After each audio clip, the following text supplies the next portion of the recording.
నమస్తే. శ్రీ గురుభ్యో నమః. శ్రీమాత్రే నమః. శ్రీమాత శ్రీ మహారాజ్ఞి శ్రీమత్ సింహాసనేశ్వరి చిదగ్నికుండ సంభూత దేవకార్య సముద్యత ఆదిత్యాయ చ సోమాయ మంగళాయ బుధాయ గురు శుక్ర శనిభ్యే రాహవే కేతవే నమః. 2026 ఫిబ్రవరి మాసానికి గాను మాస ఫలితాలు. ముందుగా ఈ గోచార రీత్యా చూసేటువంటి మాస ఫలితాల్లో ప్రస్తుతం ఉన్నటువంటి గ్రహస్థితి, ఎందుకంటే గత మాసంలో పంచగ్రహ కూటమి మకర రాశిలో ఉంది. మరి ఈ మాసంలో కూడా ఆ మార్పులాగే మళ్ళీ మార్పు, పంచగ్రహ కూటమి కాస్త షష్టగ్రహ కూటమి వరకు వెళ్ళేటువంటి పరిస్థితి, కాకపోతే కుంభరాశిలో జరుగుతుంది. ఇలాంటి పరిస్థితుల్లో ఒక్కొక్క రాశికి ఎలా ఉంటుంది అని చెప్పడానికి ముందు అసలు ఏ ఏ గ్రహాలు ఎక్కడెక్కడ ఉన్నాయని చూద్దాం. అలాగే మిథునంలో గురుడు, కుంభంలో రాహు, సింహంలో కేతు, మీనంలో శని.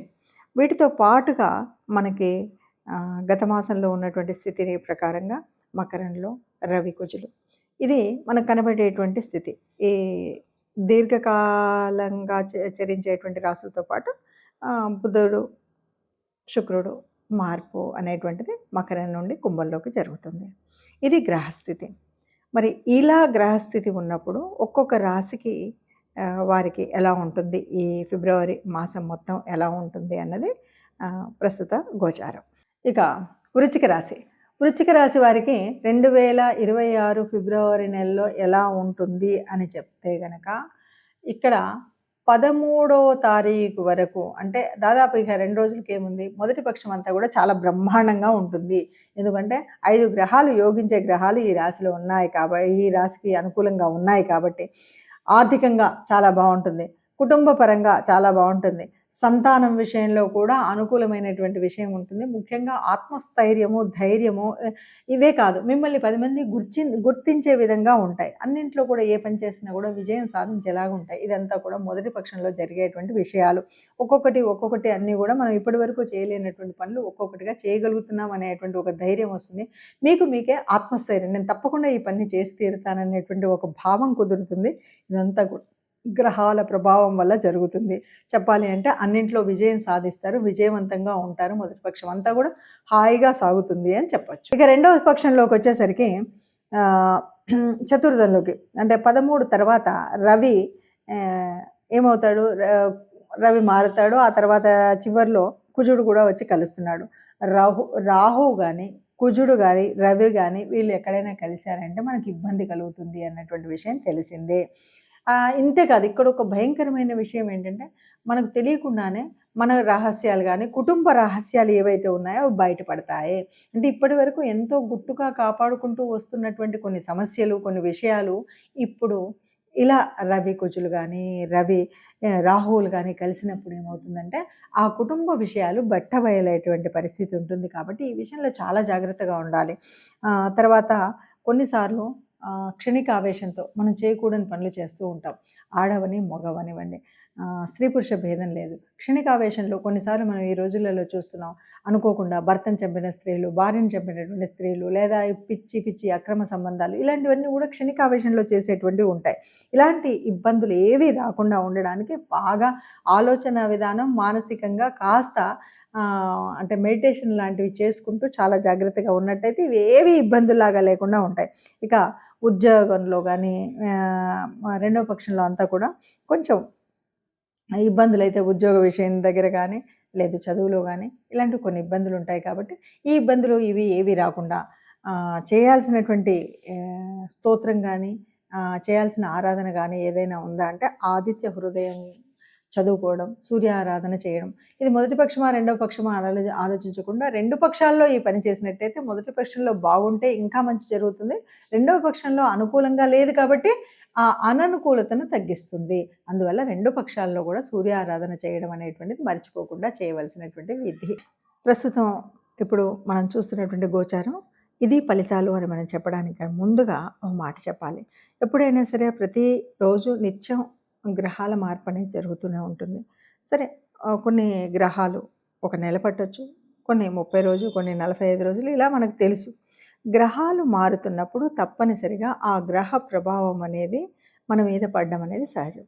జన్మకుండల్లో ఉన్నటువంటి జాతకాల్లో ఎలా ఉన్నా ఈ గ్రహాలు మారినప్పుడు దాని యొక్క ప్రభావం తప్పకుండా మన మీద ఉంటుంది.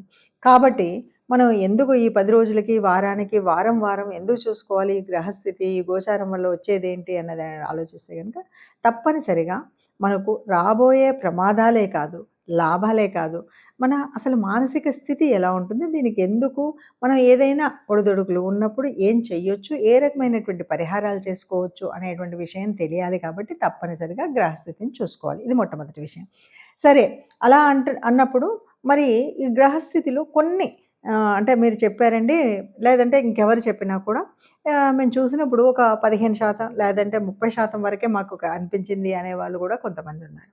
ఎందుకంటే గోచార రీత్యా చూసినప్పుడు దాదాపుగా కోటాను కోట్ల మంది ఉంటారు, అందులో ఉంటాయి. ఆ ప్రభావాన్ని బట్టి జన్మజాతకంలో ఉన్నటువంటి గ్రహస్థితిని బట్టి కూడా ఆ గ్రహాల యొక్క స్థితి, యుతి, దృష్టి ఇవన్నీ ఉంటాయి కాబట్టి వాటిని బట్టి కూడా కొంత ఉంటుంది.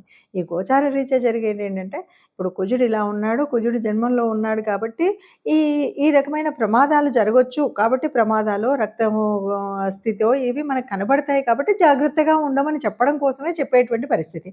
కాబట్టి అలాంటివి ఏమీ లేకుండా ఉండడం కోసం సరే ఏ గ్రహానికి ఏ రకమైన దానం చేయాలి, ఏ రకమైన ఆలయానికి వెళ్ళాలి అన్నది మనం తెలుసుకోవడం కోసం చేసేటువంటి ప్రయత్నం. ఇది అవసరమా, అనవసరమా అనేటువంటి స్థితిలో ఉన్నవాళ్ళు చూడకపోయినా పర్వాలేదు. కానీ నిజానికి మనకి గ్రహాల ప్రభావం మన మీద పడుతుంది. మనం చేసేటువంటి పుణ్యం, మనం చేసేటువంటి దానం మనకు ఆ ఫలితాన్ని ఇస్తుంది అని నమ్మినటువంటి వాళ్ళు తప్పనిసరిగా మనం చూసుకునేటువంటి జాతకాలని కానీ, గోచారం యొక్క ఫలితాలను కానీ తప్పకుండా తెలుసుకోవాలి. దానివల్ల ఉపయోగం ఉందా అంటే ఉంటుంది.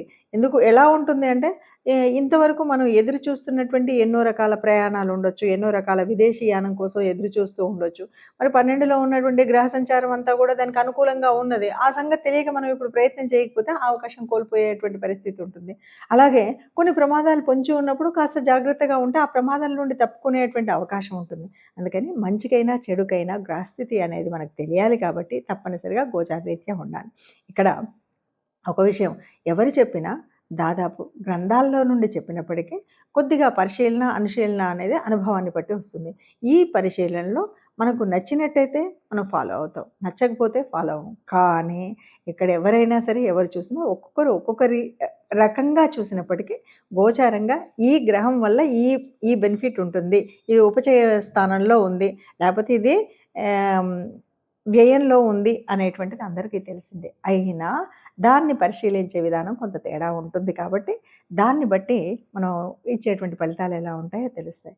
ఒక్కటి ఏది ఏమన్నా అందరూ సుఖంగా ఉండాలని, ఆ సుఖంగా అందరూ సుఖంగా సంతోషంగా ఉండాలి. మరి అలా అందరూ సుఖ సంతోషాలతో ఉన్నప్పుడు అందులో మనం కూడా ఉండాలి అని అనుకుంటూనే చెప్పేటువంటిది ఈ జ్యోతిష్యంలోని స్థితి. కాబట్టి అందరూ సుఖంగా ఆయురారోగ్యాలతో ఉండాలి అంటే తప్పనిసరిగా చేసుకోవాల్సినటువంటి రెమెడీస్ చేసుకుంటూ ప్రతి మాసం కూడా ఆనందంగా వెళ్ళొచ్చు. మనకి ఉత్తరాయణంలో వచ్చేటువంటి పండగల లిస్టులో కనుక చూస్తే పండగలో శివరాత్రి ముఖ్యమైనటువంటి పండగగా చెప్తాం. చలి పూర్తిగా తీసేసేటువంటి పండగ శివరాత్రి పండగ అని చెప్తారు. ఈ మాసంలో మనకి అమావాస్యకు ముందు వచ్చేటువంటి చతుర్దశిలో వచ్చేటువంటి పండగ శివరాత్రి. శివరాత్రి అంటే శివుడిని రాత్రిపూట ఆరాధించేటువంటి పండగ అన, లేదు శివుడు లింగ రూపంలో ఉద్భవించినటువంటి సమయం కనుక శివరాత్రి అనాలా, మొత్తము రాత్రినంతా జాగరూకంగా ఆ శివుణ్ణి ప్రార్థిస్తాం కాబట్టి శివరాత్రి అనాలంటే అన్నీ కలిపితేనే శివరాత్రి. శివుణ్ణి ఆరాధిస్తూ ఆయన్ను ఉపవసించడం అంటే ఆయనకు దగ్గరగా ఉండడం, ఆయన రూపాన్ని, ఆయన యొక్క స్థితిని ఆరాధిస్తూ 4 యామములో కూడా మనం అభిషేకం చేస్తూ ఒక్కొక్క అభిషేకంలో ఒక్కొక్క వస్తువుతో అభిషేకించి ఆ చివర జలంతో అభిషేకించి అందుకే మనం పంచామృతం అంటాం. నిజంగా పంచామృతంలో ఆవుతో చేసినటువంటి నెయ్యి, ఆవు పాలు, ఆవు పెరుగు అని మనం అంటాం. కానీ ఇది ఒక్కొక్క ఆమంలో ఒక్కొక్కసారి ఒక్కొక్క వస్తువుతో చేయాలి. ఇది ఎందుకు చేస్తున్నారు శివరాత్రిలో ఇది ప్రత్యేకించి అంటే ఏమీ లేదు.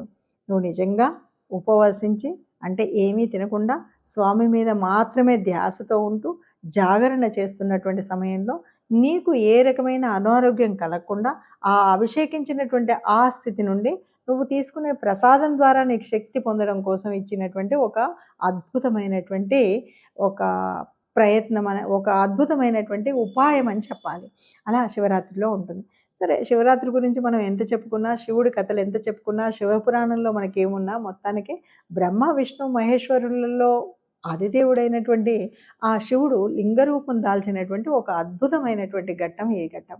లింగ రూపాన్ని దాల్చడానికి కూడా కారణం ఎవరు అంటే మళ్ళీ బ్రహ్మ విష్ణువులే నేను ముందు అని కొట్లాడుకుంటున్నప్పుడు ఎవరు ముందో తెలుసుకోవడానికి ఆది అంతం లేకుండా ఎదిగినటువంటి ఆ లింగ రూపం ప్రతీక. అందుకంటే నేను అన్నది కాదు, అందరినీ లయం చేయగలిగినటువంటి వాడు. మరి శివుడి గురించి ఎన్ని కథలు ఎంత చెప్పినా కూడా ఏవైనా చెప్పుకోవచ్చు. శివపురాణాన్ని, అందులో ఉన్న శివభక్తుల కథలు ఒక్కొక్కటిగా చెప్పుకున్నా శివుడు పాపం బోలాశంకరుడు. నీకు భక్తి ముఖ్యం కానీ నీకు ఎలా ఉన్నా పర్వాలేదన్నాడు. తిన్నని భక్తిని ఆయన స్వీకరించాడు. అలాగే అద్భుతమైనటువంటి 3 పూటల స్నానం చేసి సంధ్యావందనాలు చేసేటువంటి పూజని స్వీకరించాడు. ఆఖరికి శ్రీకాళహస్తిలో ఉన్నటువంటి పాము, సాలెపురుగు లాంటి వాటి యొక్క ప్రేమను కూడా, వాళ్ళ యొక్క భక్తిని కూడా స్వీకరించగలిగినటువంటి వాడు శివుడు. అంతెందుకు, శివుడు అంటేనే బోలాశంకరుడు అన్నాం, గరుల కంఠుడు అన్నాం. ఎవరు ఏది అడిగితే అది ఇచ్చింది కాకుండా ఈ విశ్వం అంతా కూడా నాశనం అవ్వకుండా ఉండడం కోసం ఆ సంద్రంలో నుండి వచ్చిన ఆలాహలాన్ని గరళ కంఠంలో కట్టి పెట్టగలిగినటువంటి శక్తి ఉన్నటువంటి వాడు. తన బిడ్డలందరూ సుఖంగా ఉండాలి అన్నటువంటి వాడు. అంతేకాదు తన భార్యకు సగభాగాన్ని ఇచ్చినటువంటి అర్ధనారీశ్వరుడు బోలాశంకరుడు.